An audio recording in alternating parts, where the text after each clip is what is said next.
The final tumbler turned. Behind the wall, the unmistakable sound of a reel-to-reel cassette player starting. "I told you!" Montague half screamed. "I tried to warn you of the horrors that await behind these walls!"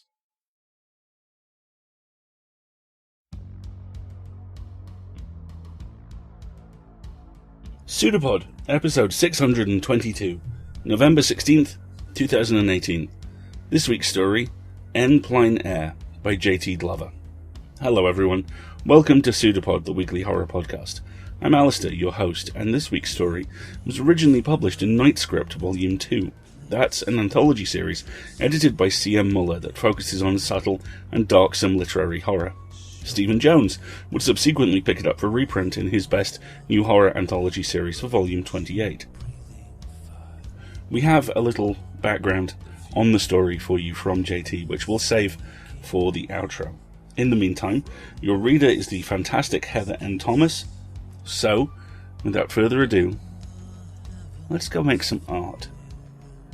Because what is art based in but truth?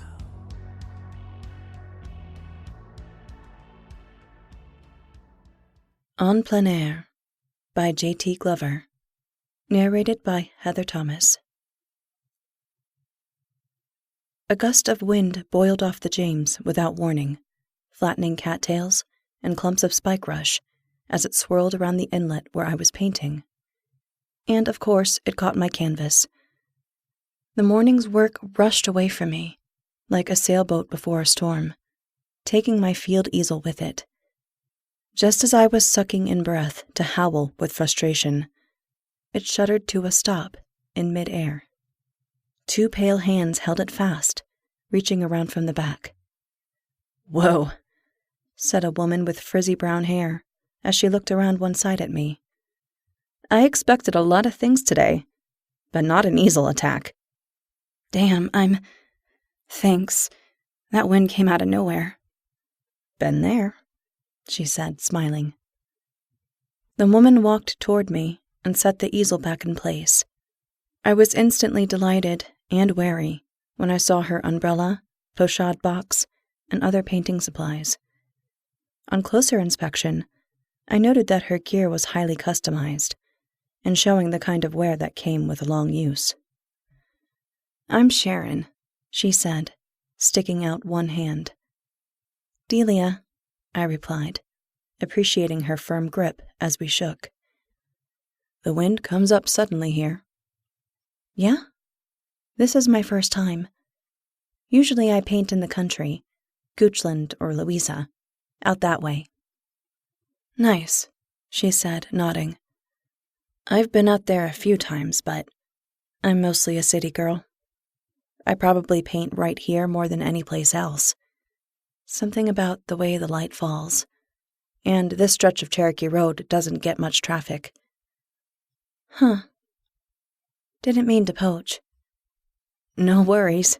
I don't own it, and every so often people come by here anyway. I don't think it's actually all that scenic, but it's isolated enough that people sometimes assume it is. They don't hang around very long." She nodded amicably and walked a little distance away, far enough to be out of my picture plane. Courteous and not falling all over herself to tell me about her work. How quaint. The woman wasn't a complete exception among artists I met in Richmond, whether life drawing at Viz Arts or touring galleries on First Fridays, but an awful lot of them just seemed to want more followers on their Instagram. Sharon appeared to be most interested in painting, and that's what we both did, largely in silence, for the next couple hours. The wind didn't kick up that strongly again, but the clouds thickened partway through, going a slate gray that promised rain. I'd chosen this spot at random while driving along the river, thinking it was a nice blend of dry land and tidewater. And, as the light faded, I was mildly surprised by how the shadows thickened, falling into a startling range of hues and values. Most people wouldn't have considered it beautiful, but it was the kind of challenge I liked as a painter. By the time I packed it in, A thin drizzle had started to fall. I walked over to Sharon, halfway thinking about seeing if she wanted to grab lunch.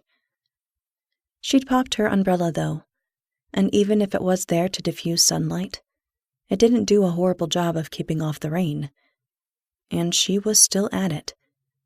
Her brushstrokes were fewer and more precise than mine, and large piles of paint remained on her palette, even after most of a day's work. Her picture was dark and muted, with little visible gloss, entirely unlike my cheerfully overbright painting. "Hey," I said. "Thanks for saving the day earlier. Are you?"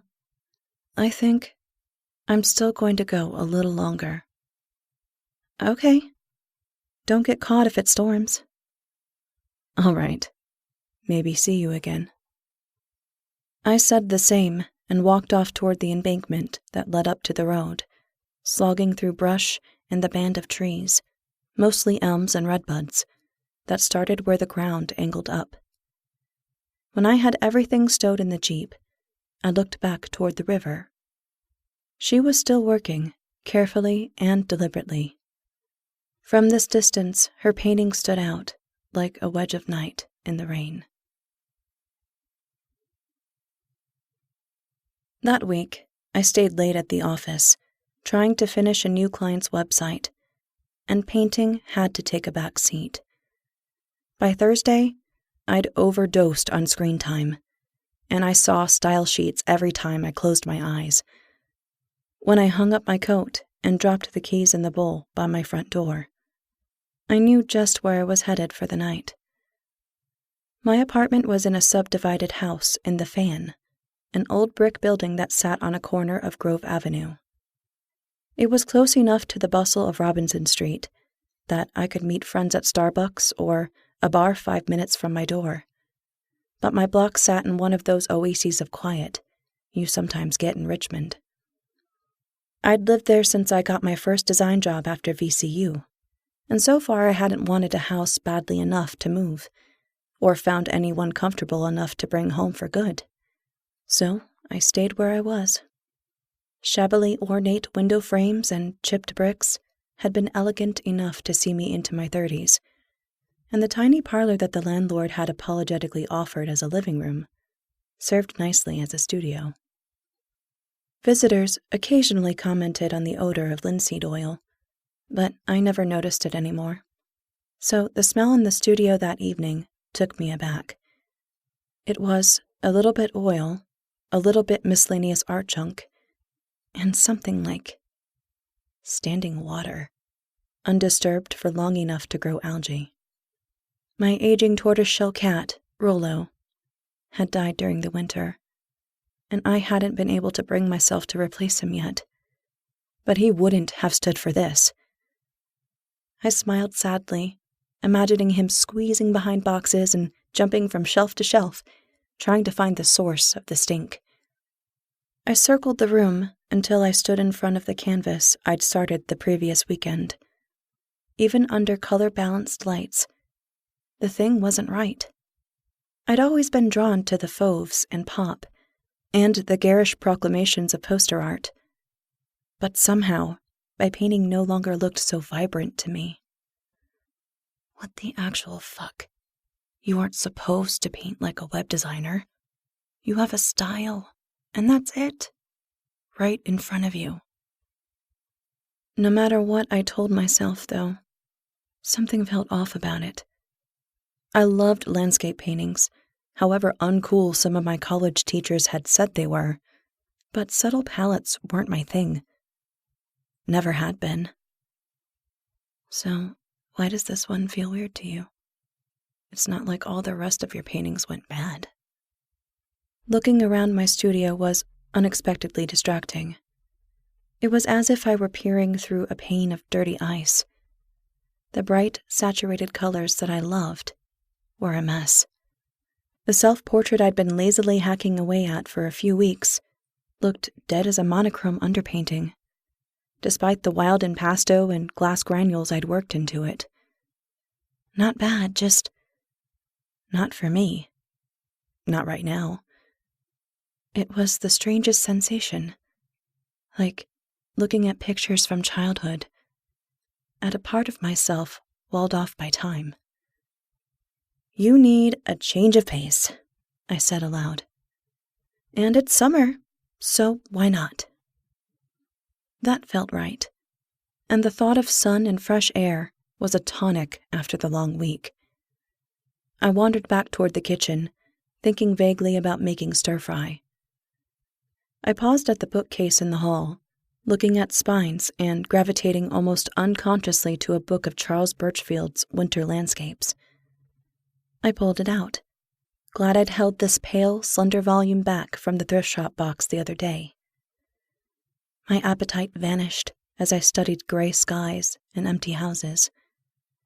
The pages weren't free of color, but it was a near thing. Soft rain started outside, and something coiled up inside my heart, sleepy and well satisfied.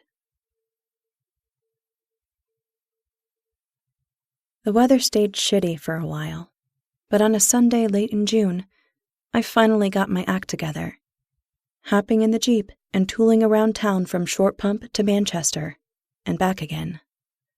Nothing felt quite right, though, and eventually I got tired of dodging church traffic while waiting for inspiration. Soon I was following that same cracked, potholed road along the James River, looking for the place I'd last painted. I found it soon enough, and although there weren't any cars in sight, I spotted a familiar shape out in the dead field. I parked on the muddy shoulder and hoofed it down the embankment and through the trees. "Hello again," I said. "No wind this time." Sharon turned and gave me a little smile. "Maybe later. Doesn't look like rain today, but we're going to get a cold spell soon." I made a non-committal noise and started setting up within earshot. After I figured out my scene, I took a surreptitious look at Sharon's work so far. Mostly brush and stagnant water. Not surprising, given what she'd said last time, and the fact that she could have passed for Wednesday Addams if she were 20 years younger. What she'd laid down so far struck me as beautiful. All that brown ought to feel just like an imprimatura, but it's got polish. What does she have on her palette? Looks like umbers, sienna, ochres, lead white. Dang, girl knows how to paint. In the face of that, I was at a loss. I looked into my paint box, and that moment in the studio the other week echoed in my mind. The tubes before me were too bright. Couldn't do for painting unless I mixed them to mud. So that was what I did. Sap green blended with Venetian red, dioxazine purple with Hansa yellow. And before long I had a palette full of no colors. With them in mind, I looked around, eventually settling on a cluster of stumps where the water deepened, with the stand of trees off to one side. As I worked into the painting, the world faded away like usual, but the color did as well. What remained were mostly darks and lights. "Wow, that's toned down," Sharon said sometime later, when she'd paused for a drink and come over to look. I turned away from the canvas and blinked to refocus. She was smiling almost sardonically. It struck me that I didn't know her at all. Not really. And yet we seemed to mesh perfectly in our desire for uninterrupted painting. It was a thin bond, perhaps, but camaraderie nonetheless. "There's something about this spot, isn't there? Makes you feel like, well, lots of things don't matter." "I guess," I said slowly. "I thought I just needed a change of pace. Back to basics." I like what you did with the trees there. Is this going to be that stump's root structure?" I looked where she was pointing and saw that I'd somehow rendered it less fully than I'd thought. Looser than my usual brushwork, the tree faded into rough strokes that could have been many things. Worms, braided hair. Seeing how the shadows came together, possibilities floated through my mind. I felt a lethargy creeping over me as I tried to imagine what it was supposed to be. "I guess I'll know eventually," I said. She laughed. "Everything becomes something eventually, even dust." The weeks passed, and my color sense kept changing. It was strange, given I'd painted to free myself from the strictures of design work, but when I gazed out at the world, increasingly I sought out shadows and dying plants. They were always there, of course, because that's the world. One day, I drove out to Louisa and wandered the back roads until I found a big field lying fallow for the summer. The remains of last year's crop made a web of fibrous browns and almost blacks atop the soil. I found myself looking for hollows in trees and dark spots in the sky. What's this about? Yeah, a change of pace is a good thing, but... I tried to put it out of my head. I squeezed out this color and that on my palette, wanting the purest hues, entirely unmixed. But before long, I found myself taking a swipe of this or that, and dulling what lay at the end of my brush. It wasn't like I was trying to paint landscapes full of nothing, but that's where I kept ending up. I felt frustrated by it, but there was a painful satisfaction in looking at my canvas, and then back at the world, thinking about the canvases stacked in my studio, or hanging on buyers' walls. Today I felt like I'd painted a secret world that nobody else could see, one where no decay was possible because everything had already happened. 2 kids walking a dog came into view, crossing the opposite corner of the field from where I'd set up. They were wearing brightly colored shorts and tank tops, and their golden retriever sported a red bandana around his neck, but clouds had occluded the sun and washed them out. I heard their high voices raised in argument, and the dog was dancing around them. And yet, I felt removed from it all, cut off in a way that normally didn't happen when I was painting outside. It was the opposite of why you were supposed to paint outside. The clouds passed, but not before the kids vanished into the trees, joining the rest of the shadows and leaving behind only silence. As the light was starting to fade, I looked at the canvas carefully, trying to decide whether I liked it or not. Eventually, I took out my pocket knife and cut a slash through the heart of it. Usually that gave me a perverse kind of pride, knowing that I had judgment enough to recognize my missteps. But this time, I felt only tired, a failure for having brought nothing to life. I looked back at the field, wanting to see what had drawn me there in the first place, but night had taken it. A late August heat wave turned my apartment the kind of unbearable that only happens in old brick buildings, where you actually bake if you stay inside. I drank endless iced coffees, ate cold bean salad for dinner, left for work early to get more air conditioning than my tiny window unit puts out. The fan got even quieter as wealthy residents headed to the beach.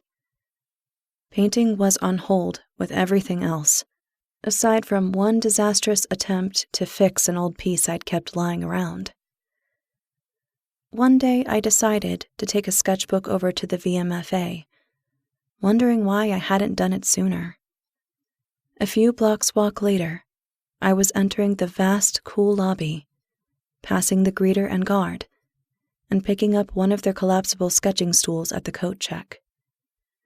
There wasn't a traveling exhibition on at the moment, and apparently other people were equally forgetful about the pleasures of a cool museum. Because that day, I was alone in most of the galleries where I walked. Eventually, I settled down in early American, homing in on Hiram Power's Cleopatra, a sculpture that I always stopped to see.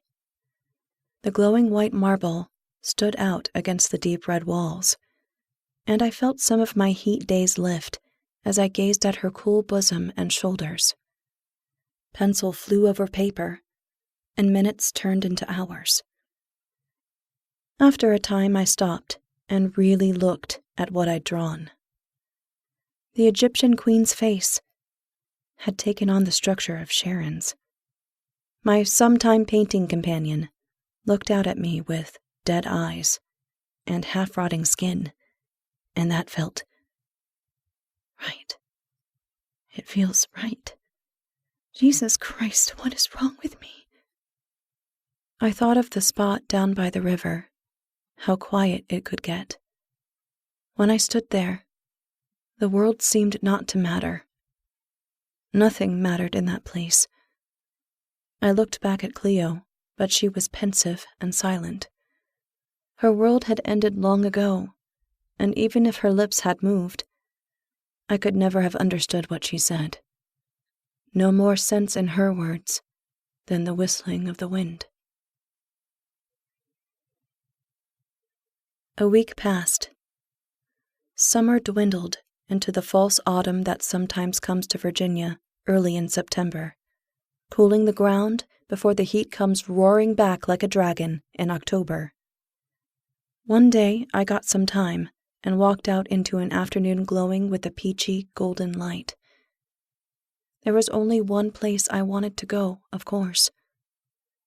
The ground under my feet was both soggy and covered with sun-scorched grass, and everything was silent, apart from the chuckle of the river. Standing there, I felt color fade from the world. My heart pounded as I looked around, half wondering if I'd see Sharon, but there was no sign of anyone. In fact, there was nothing in sight to indicate that there were still people. No planes, no empty bottles, nothing. The pounding of my heart eased, and I felt myself sinking into a half-torpor. This patch of ground stagnates endlessly. This is an honest-to-God damned place, but I'm not gonna let a fucking field get the better of me. However many ghosts or demons or whatever there are here. I looked upriver toward a spot where big rocks rose out of the water and made my choice. I started blocking in the bank on my canvas panel, even as I grumbled about the shade of blue that I'd toned the upper half months ago, back when nothing could be bright enough. Now the color blared out at me like an alarm. Volume beyond tone or sense. Going to have to knock it back, I murmured, barely aware I'd spoken. I got into a rhythm after a while, so that at first I didn't notice when Sharon arrived and started setting up her own rig. I opened my mouth a couple times, trying to make the right words come out, to ask something. If she'd been painting here a long time before I first showed up. If she had been someone else once. Flash of tightness in my chest as I started to open my mouth. And so I turned back to painting. The sun, when it started to set, burned a scarlet so clear that it could have come straight from a tube. My palette knife swept in blobs of ivory black and terre verte before I knew I was going to do it. Soon I was looking at a muddled, almost warm color that might have glowed in cracks where the sun never shone and hell was close by. Sharon came over and placed one hand beside the pile of paint. Her flesh had turned ashen as the day I'd sketched her in the museum, veins blue-black in the sunset light. Next to her, my paint shone with hectic radiance. "See," she said. Color comes from contrast. I looked up at her, watching how her cheeks changed as the sun touched the horizon, turning a vivid pink. But I don't always paint at this time of day, I said. And I sure don't look at my paintings only at this time of day. I never look at mine again after I've finished them. They're dead things. Her expression was wistful, and I wanted to know why she still came here to do this. Far downriver, some people had gone out into the rocks, and they were throwing a ball back and forth. Too distant to tell for sure, but they looked like high school kids, just on the verge of adulthood, and at the end of sweetness. Paintings help me remember, I said slowly.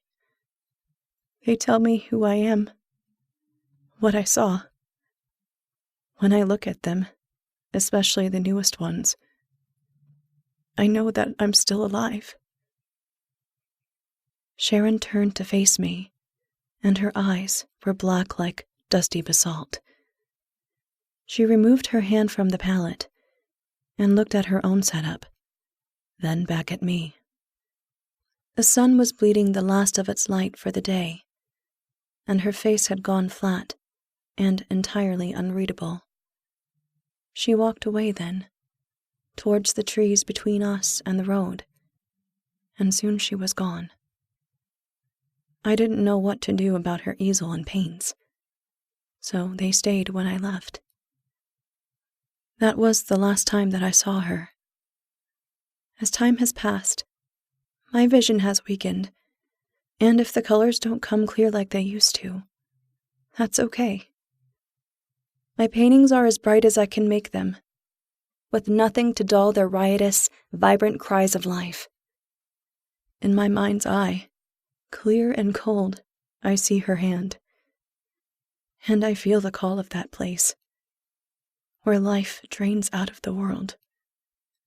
With each brushstroke, I paint out the darkness, holding on to the light that lingers before sunset, staving off the grays and browns that creep in with the night.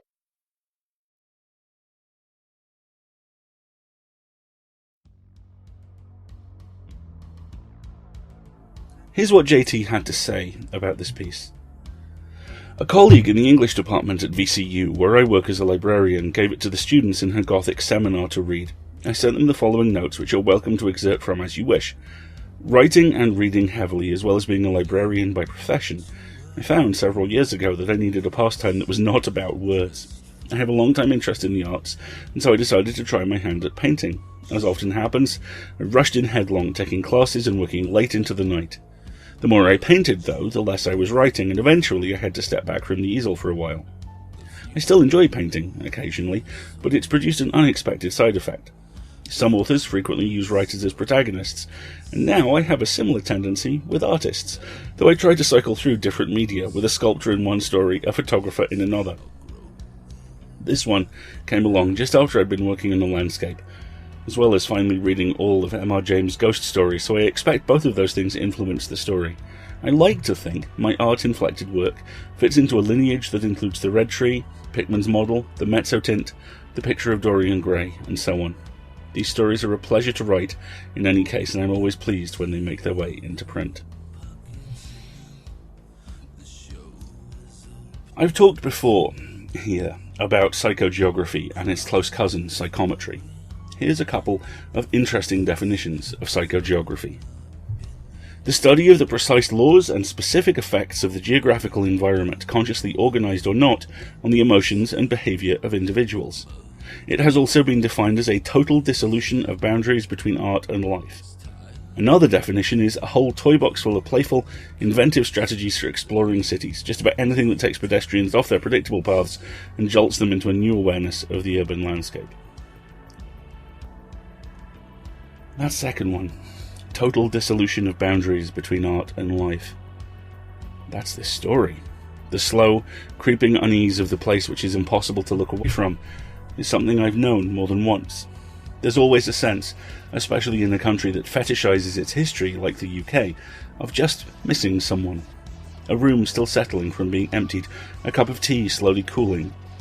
The Marie Celeste by way of an unidentifiable yet familiar hum on the radio. Closer to home, perhaps, the extraordinary game Everyone's Gone to the Rapture, where you construct the narrative of your final hours from the ghostly remnants of a 1980s English village that has faced down something impossible and been changed forever by it. Those changes are what I see echoes of here. I love that we are denied any kind of certainty other than something is wrong. We don't know if our protagonist is right.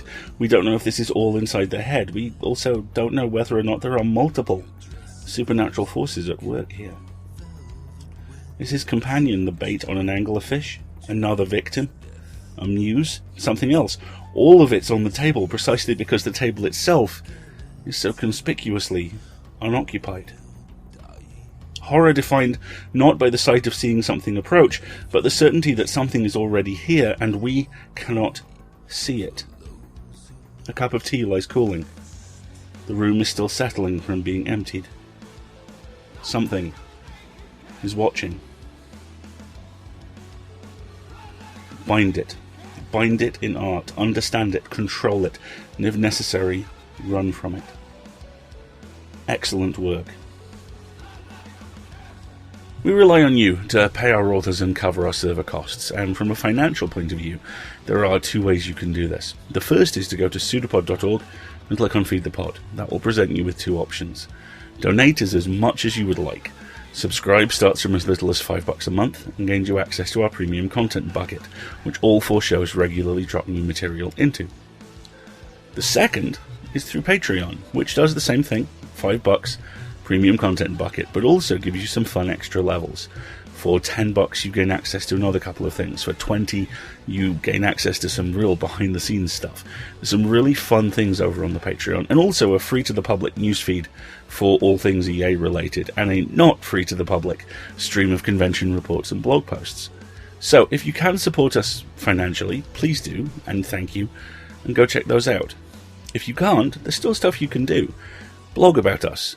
Tweet a link to a story that you liked. If you have a podcast that you want a guest on, get in touch. We love doing that kind of thing. Leave a review on Google or iTunes or Spotify, where the EA shows are now appearing. All of that helps. All of that raises awareness that we're here. And the more people know, the more people can find us. So, if you can, please help. And if you already do, thank you.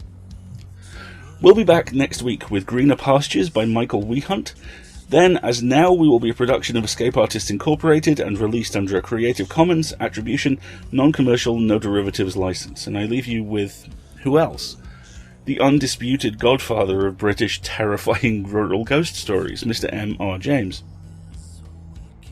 If any of my stories succeed in causing my readers to feel pleasantly uncomfortable when walking along a solitary road at nightfall, or sitting over a dying fire in the small hours, my purpose in writing them will have been attained. We'll see you next week, folks. Until then, have fun.